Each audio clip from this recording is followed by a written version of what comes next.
My F27 casual boyfriend, M28, was incapacitated in an accident. Am I morally responsible for his care? I'd been casually seeing a guy for the last couple of months. I was not looking for anything serious, but we were having a fun time. Last month, on the way to my apartment, he was in an auto accident that left him severely impaired. It has become apparently in the last couple of days that recovery will be slow and he will be unable to live on his own. I have also learned in this time that he does not have any immediate family or close friends to speak of. Parents are deceased. Sister is a non-functioning alcoholic. Many of my friends have suggested that because the accident happened while visiting me and because we were in a relationship of sorts, that I am responsible for seeing him through the recovery process. I did not even know how this man spelled his last name until the accident occurred, and am severely overwhelmed at the idea of being tied up with him in such a strong, one-way commitment indefinitely. I was not even looking for a serious boyfriend at the time of entering into interactions with him. But I also don't want my shock and disillusionment at the situation to cloud my judgment where doing the right thing is concerned. What is my responsibility here? I need someone totally emotionally detached from the situation to just give it to me in plain language. Thank you. Too long didn't read. My non-serious boyfriend was severely injured in an auto accident on the way to visit me. He has no one to care for him through the recovery process, and I'm wondering what my responsibility is here. I don't really know him, but I know him more than anyone else in his life right now.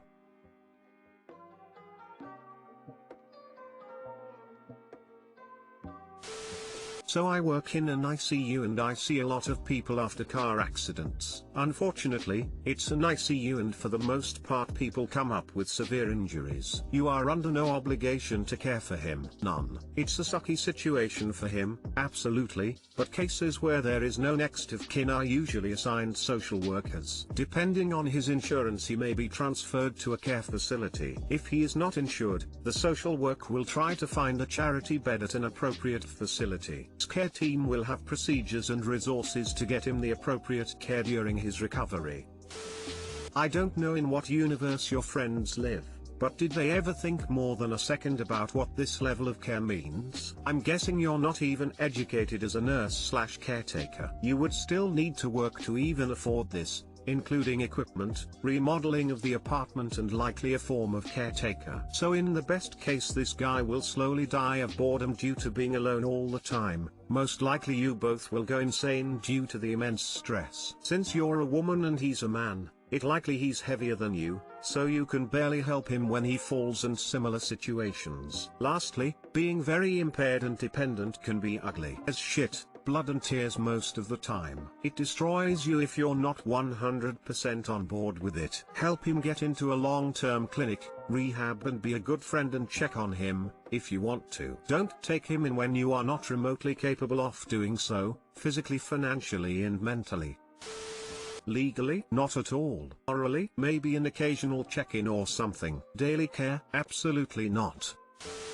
It would be very kind of you, though not an obligation as you are in no way married and have sworn him no vows about sickness and health, to consider offering some emotional support in such a trying time to someone you care about at least a little who has no one else. Ike, we're talking being a good friend level support. Visit him in the hospital with fresh coffee and snacks. Help figure out how to get him a social worker who can guide him through the process of applying for government support and such like. Nod sympathetically and assure him that he'll get through it. You don't actually have to, but you ideally should. Emo. But, absolutely do not under any circumstances invite him into your home, offer or agree to take over any type of ongoing responsibility, participate in his ongoing medical care while he's in the hospital, or most importantly sign anything.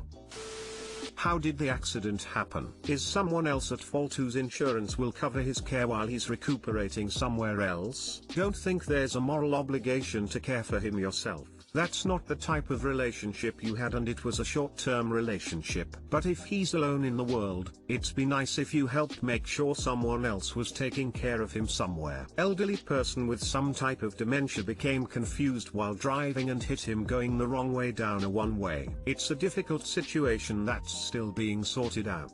Driver had allowed their insurance to lapse, but it's unclear if they were functional enough to realize. Anyways, the court appointed someone to handle this aspect aspect of things and he is being adequately represented in the ongoing legal proceedings, but once I confirmed that to be the case I was not involved in it at all from there.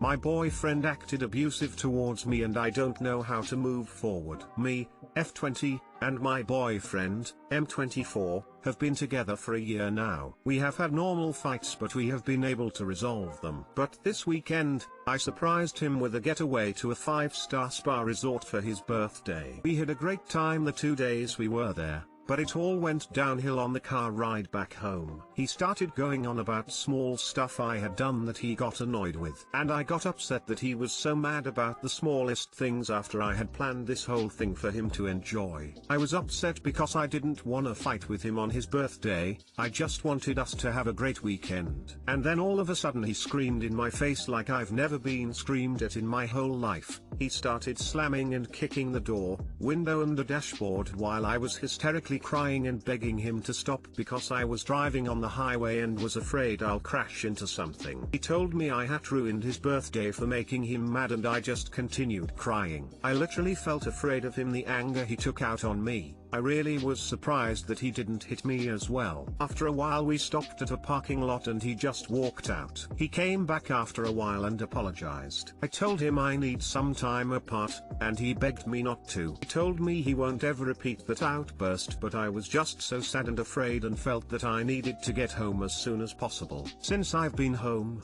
he has called me many times and I haven't picked up. I don't know how to move on with this. What should I do? I don't know if I am overreacting and it's my fault. I maybe have to understand that people make mistakes and so on. Or if this is a bad sign that can lead to abuse if I continue. Has anyone dealt with the same thing? Too long didn't read. My boyfriend had an aggressive outburst that made me incredibly upset and afraid. How should I move on with this? Edit. Thank you all for your kind messages, it really means a lot and I have read every single one and I appreciate it so much. I have understood the seriousness in all of this and I will continue to stay away. Thank you, heart, heart, heart, heart, heart.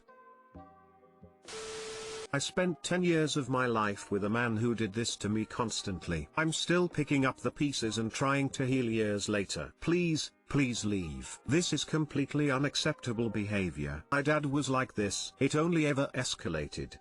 Imagine him doing this to your child. Imagine him doing this to them because he dropped something and they happened to be nearby. Imagine him doing this at work and being fired and doing it to your child when he gets home. Imagine him teaching them to drive, and doing this to them. Leave. I don't know how I'd move on. He had this type of outburst over small things you did wrong. On a vacation that you bought him, he screams in your face and puts you in danger while on a busy highway. What will happen when you guys actually get into real conflict down the line? I'm sorry, you need to be the person who teaches him that he will not be rewarded for acting that way. Someone who is not abusive would not do this. You have to go. Don't double think it. Thank you for coming here for validation and, please don't think you owe him anything. Look what you've done already. You tried your best and it wasn't good enough for this guy. Go where you're loved, honey, not where you're a potential punching bag. You are not overreacting. His behavior is not your fault. No one has the right to do that to you. And it's not that it will lead to abuse, that behavior is abusive. Generally, it escalates. Also saying that it will never happen again is part of the abuse cycle. Like, why did it happen in the first place? If your guts are telling you you are afraid, you should listen to that. And also consider that you told him you needed space and he's completely ignoring your request and that boundary. He clearly has an anger issue he needs to work on, but you don't need to be around him until he works it out or chooses not to work on it and it gets worse. You may feel like you've invested a whole year to this guy, but that's really no time's passed, and no time is too long of a time to have been with someone to justify needing to stick around. You should feel the most safe with a partner.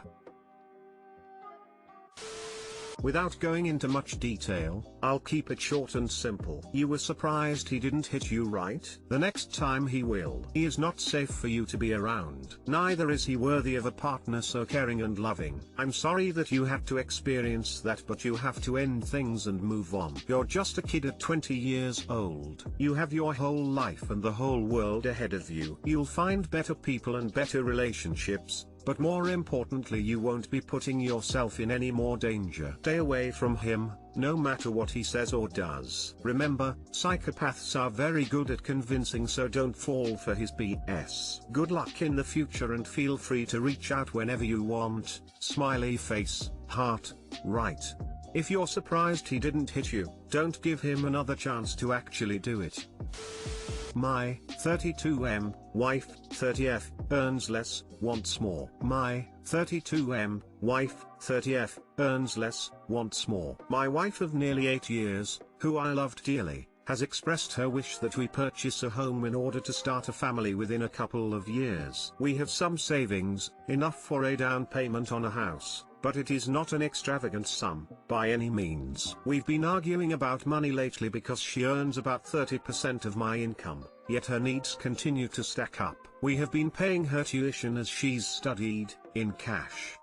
We recently spent several $1,000s on a legitimate medical concern, hers, but it would be inappropriate to hold this against her, despite what it means for our finances. But she does see doctors for every scrape, bump, bruise, coloration, etc. that appears anywhere on her body. She wants a larger apartment with more features between now and when we buy. My office is in the living room. I consider this simply a fact of life. It makes her irrationally upset to see my books, papers, computers, a couple of guitars, etc. We recently spent $500 on kitchen gadgets she had to have. All of her makeup is name brand, Sephora. She gets her hair done professionally, monthly. We have a thoroughbred Boston Terrier, because she had to have a French Bulldog and I didn't want to shell out $2,500 for a pup. She wants a larger diamond for her engagement ring. She's upset with me because we don't see her favorite bands live often enough. Her family live abroad and hope for more than annual visits. My family are domestic but 10 hours away. Flights aren't typically free, neither are accommodations when visiting my family. Today she came to me and I was informed her dentist had advised her she needs braces or Invisalign or else her teeth will simply eventually fall out,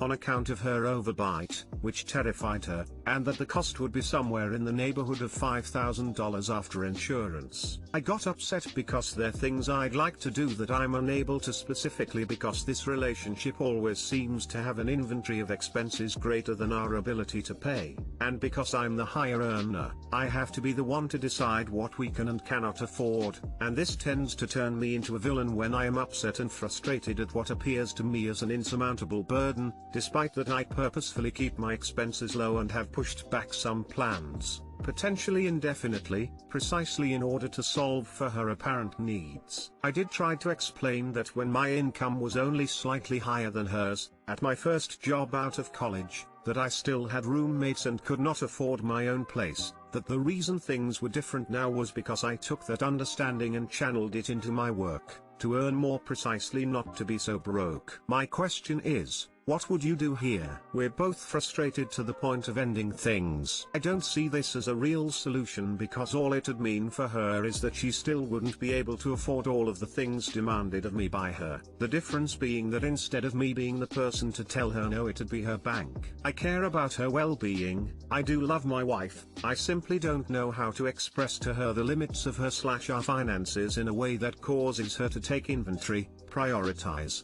and set reasonable goals on timelines that make sense and enable us both to get what we want out of life. Too long didn't read. I feel that my wife has many luxury expectations despite a poverty-level income, for our area, including that I'll simply pick up the tab as a higher earner, and that this is killing our marriage. I am not convinced of this and I'm waiting for a second opinion elsewhere as to the extent of what is necessary for the maintenance of her dental health. I need a filling, which I've been waiting on until I travel abroad on one of our family visits to correct due to the high cost of the American dental system.